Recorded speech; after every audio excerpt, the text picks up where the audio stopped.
G'day and welcome back to ScreenSavers, the show that explores the topics plaguing the minds of new generations of media professionals and consumers. I'm Julitha Amara. And I'm Darren Mort. This week we'll hear from a few independent voices, their triumphs and tribulations in the Australian film and media industries. Diverse representation. Why has it become such a big controversial topic in the media in the past few years? In our first segment, Ben explores what's happening in the Australian independent film industry. How does our Aussie community feel about the way they've been represented? And what needs to be done. I'm standing in what is perhaps the most multicultural and diverse city in Australia, good old Melbourne. Here you'll find a complex world of art, film and music, and a lot of people who have a lot to say about the diversity, or lack thereof, in these mediums. Although we're seeing small changes and the conversation is bigger than ever, multicultural, queer and disabled Aussies are still struggling to find themselves on screen. Yes, if you come to Australia, they don't have much, right? They are going to play a comedy festival or stuff like that. But you talk about generally in the Hollywood movies, right? So they're not realistic, right? Now the entire world is going on the comic, like a DC Marvel, right? Everyone want to be a superstar. But if you really wanted to go and take on the documentary, yes, that will be realistic. And also, if you talk about the people, right? People and culture, so that can be realistic. But as of now, you can get the same thing in the theater, but not in the screens. Bars up here and we're about down here kind of thing, you know. We've got a lot of catching up to do, I reckon. Look around in movies, there's just you got your token minorities and stuff, especially in Australian media, and that's it. You know, there are plenty of people out there with the talent and with the skills who can make amazing shit, but if they don't got the cash or, you know, the help from, say, someone of my complexion, they just don't get anywhere, and it's horrible to see.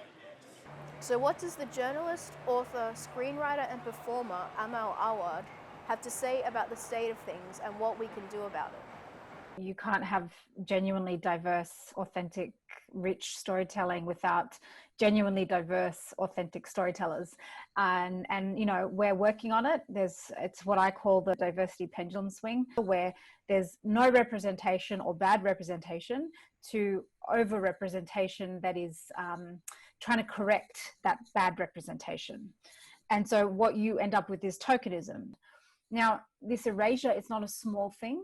It really signals a norm or a mainstream world that says this is what we consider to be okay and normal, which is, you know, the heteronormative, white, able-bodied person is what we consider is valuable and right and honorable, and they're the ones who get to have the hero's journey. They're the ones who get to have the epic journeys in life, or their problems mean the most.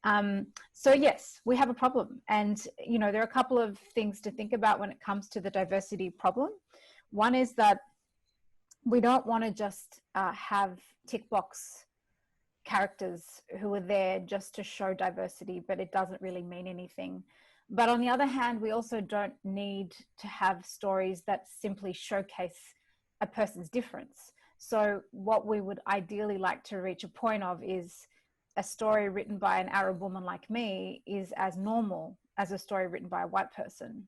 My greatest lessons have come in the workplace, for example, or school, where I'm actually forced into environments with people I wouldn't necessarily interact with on a normal day. And they're your greatest teachers, those experiences, because they become normalized, you know? You wouldn't think twice about certain things. And that's what cinema and TV do. They normalize things. They show you that this is a rich, diverse world, and our shows will reflect that, or our cinema is going to reflect that. When you're constantly seeing a certain type of person on screen, that's what you see as the correct way or the heroic way or the only way. And I think that that's highly damaging, because it does create rifts between people. It separates us. Storytelling is very, very life-affirming and educational, even if it's traumatic storytelling. It's there by design to show people what we experience and why, and how we can heal as humans. So what do you think about that? I think there's a lot to be said about that. Well, yeah, it's a really heavy topic. It's definitely very close to my heart and very personal for me, because I've definitely struggled with that. There's not a lot of representation for Sri Lankan women. You know, I think we've got like MIA and like that's it. Right. And we're slumped into being Indian or, you know, a Middle Eastern or something. That's just not it. That's bad representation. But there's not only the colour of your skin though. There's age, there's accent. I mean, there's a theatre company There's just gender, started up. yeah, gender. There's a theatre company just started up in Melbourne, which is producing plays for 45 and up, as far as the age group goes, because there's not a lot, and particularly for women. Yeah. Because once they pass a certain age, Hollywood certainly stamps them with a use-by date, as do some of our Australian creations. Yeah, it definitely needs to change. I mean, I can't say it anymore. It just needs to be normalised. It doesn't need to be a token. It doesn't need to be like a little thing in the media. Good storytelling. Yes, exactly. Real art. We now go to media correspondent George Shepherd with the eviscerating piece on the death of journalism. So show us what you got, Georgie. It's been the hot topic of conversation for a while now, with much of the public leaning more towards an influx of social media presence in order to gain both foreign and domestic news. The real question lies before us. What will happen to the modern-day journalist? The dictionary.com definition of journalism is the occupation of reporting, writing, editing, photographing, or broadcasting news, or of conducting any news organization as a business. A freelance journalist is different. A freelance journalist is hired, not employed, often putting themselves in harm's way in order to provide material to a media outlet that 9 times out of 10 could not give a shit about them. Often in the world of journalism and online media, freelancers are swept under the rug, discredited and underpaid for their work. The big media companies such as Vice have been accused of doing just that. The Columbia Review even stating, in an era of journalism in which freelancers have grown accustomed to being treated like disposable cogs of news production, Vice appears to be in a league of its own. But don't just take my word for it. I got some of my people together and asked them a series of questions relating to the topic. And here's what I found. Where do you get your news from? Print media, televised media, or online media sources? Google searches. Google searches? Yeah. Okay, nice. Absolutely. Okay. Yeah. Mainly online, but I like to try and find the same article from a bunch of different websites so I can cross-reference. Oh, nice. Right on. I get my news through memes Nice. on Instagram. Okay. So would you call that an online media source?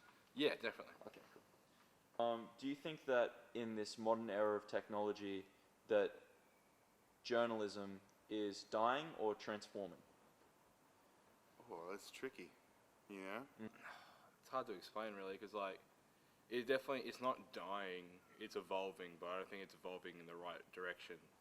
I think that journalism, the idea of it's nice, but over the years it's been contorted because so long as it's a part of an organization, it'll always have bias behind it. I mean, I don't think journalism's really had much integrity for a long time. So I think it's just meeting all of its new opportunities. And for instance, like political commentators like Friendly Geordies perhaps have more integrity in their own field than a lot of reporters for Fairfax or News Corp or anything like that. Yeah. Yeah, right. With journalism nowadays, it's like it's really monetized, and just people like can't really say and like do the stories they really want to say because like the big corporate bosses like in charge. It's being used as an ideological weapon to contort the way people think about certain issues by informing in a specific way. Do you think that the pursuit of journalism as a career choice, would you say that that's dead, or is that still kind of a viable, career path?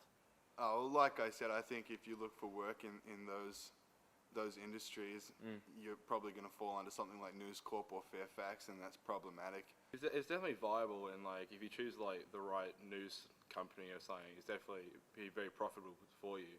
Especially like if you listen to like their agenda and it's like how they want to, or what they want you to like talk about. Yeah. So what we've uncovered is that the large majority of people obtain their news from online media sources. Therefore, the freelance community and the modern journalism community all around is highly disregarded despite the risk factor of the profession. I don't believe that journalism is dead, but traditional journalism, it mightn't be around for too much longer. There's not as much demand for it anymore. I believe that journalism is transforming. I don't believe it will ever die. However, I do believe that it is shifting. Shifting but evolving. I think it's dying. I think journalism is dying. Traditional journalism that people went and studied for, yes, there are still people like that, but as a whole, I think that it's not so much the bigger picture anymore. Really? I really do, yeah. I'd like to think it was growing a bit. I mean, like, I'd like to think that, but I don't think it's happening. Well, I don't know. I mean, with the younger generation, especially, you really think that people are going to go out and buy a newspaper and actually take note of what's in there? Or do you reckon they're more likely to just look at a bunch of things on the internet and go, yeah, whatever? Look at a bunch of things on the internet and go, whatever. Yeah, exactly. Yeah, that's the problem. That is what the problem is these days. It's unfortunate, but there's not a lot of tradition. But there's some really good freelance journalists out there. There are, Yeah. yes, and I Where would definitely we be? encourage that. Frontline war, you've got the journalists out there taking the pictures, writing the stories. I mean, where would we be without those sort of people? Exactly. That's what, no, but I appreciate it. I appreciate traditional journalism because we've had so many incredible things passed around the world because of journalism. What would we have done without it, right? Yeah, absolutely. Now, moving forward, Jalitha, moving forward. Hollywood Down Under. Now, I bet you've heard about that, Jalitha. Abso-fucking-lutely, Darren. As part of the COVID-19 relief in the creative industry, the Australian government released a $400 million stimulus package to attract foreign productions to shoot in Australia. Well, what does the future look like for independent Australian film then? Natasha has the story. And putting a 7-year program in place to the tune of $400 million to ensure that we can attract those big films and productions and the screen events for them to be produced right here in Australia.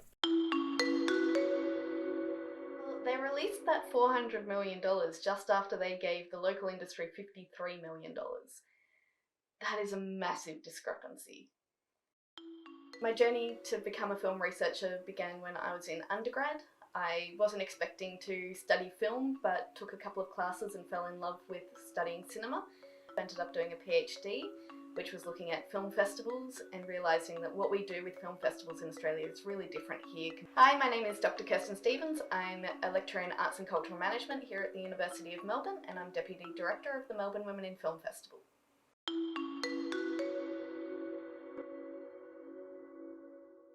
The term independent in relation to Australian film is really loaded and complicated. So when we talk about indie film, typically we're usually contrasting it against a big commercial industry like Hollywood. And so when we're talking about indie films, we're talking about the films that exist outside of that. Definitely what we can call service production, which is what that foreign investment is. It's great for the local industry in some ways, because you're keeping people employed across different projects and you're giving local crews and technicians and cast opportunities to work on productions. What you're not really supporting is local IP creation, so intellectual property creation. You're not supporting local creatives. These big international productions that come in are not usually hiring a local director.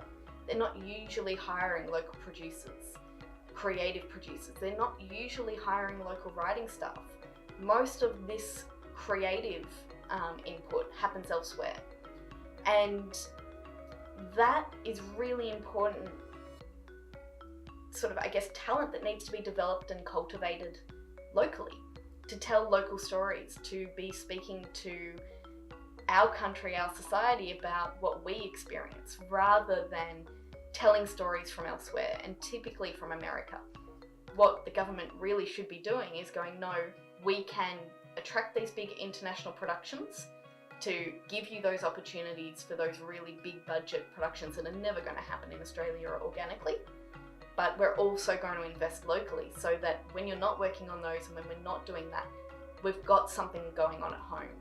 We've got those stories that speak to the Australian experience that do travel overseas really well, that, you know, we can have an export Australian film industry if we invest in it. At the moment, we aren't investing enough, so the films that do come out, it's make or break for the industry. And because it's make or break for each of these films, you've got to succeed or you're just contributing to this idea that Australian films are terrible. That kind of pressure isn't healthy for making really good and interesting films. You need a space where you can experiment, where you can tell different types of stories. And I don't think that's what's being encouraged in the local screen industry at the moment. Well, I think the $400 million stimulus package, it may as well be 20, 50 million. I don't know what it is, but I think it's all a lot of spin, Doctor, because I think it comes with conditions. 100% Yeah. it comes with conditions. It comes with the conditions of there must be an American on set. Yes. But I don't know why, but there Yes. has to be an American on set. Yes. There has to be an American in the cast. Yes. Because somehow we don't know how to create without American influence. Exactly. And So strange. How many auditions do you go for and you've got to put on the American accent the whole time, you know? Yeah. Talking like this the whole time when we've actually got an Australian accent, which should be celebrated. It should, because we have with so real much stories. culture. We've got so much. We are so diverse. We have a beautiful sense of humour. Well, not beautiful, but you know what I mean. You're talking about mine? No, I'm talking about mine. No, we've got a great sense of humour. We've got great things here, and I'm so over America outshining us unnecessarily. Well, I mean, what apparently the the hell? only stories we've got to tell is Crocodile Dundee and Picnic at Hanging Rock. Yeah. But I know I'm exaggerating, but I No, think but there's that's so the many more cliche. stories here. And yeah, and look sorry. how Australia's so multicultural now. Can Right. you imagine the multicultural stories we could tell? Yes, and it's sometimes it's funny, but it's really annoying when there's this cliche of what an Australian is. Well, I love this topic, but what's even more annoying is we're getting wound up. So I know. I think that's all we've got time Yes. for today, Jalitha. That's all we've got time for? You certain? I'm certain. All right. Join us next week for a deep dive into cancel culture. Thank you. Well, thank you, and good night.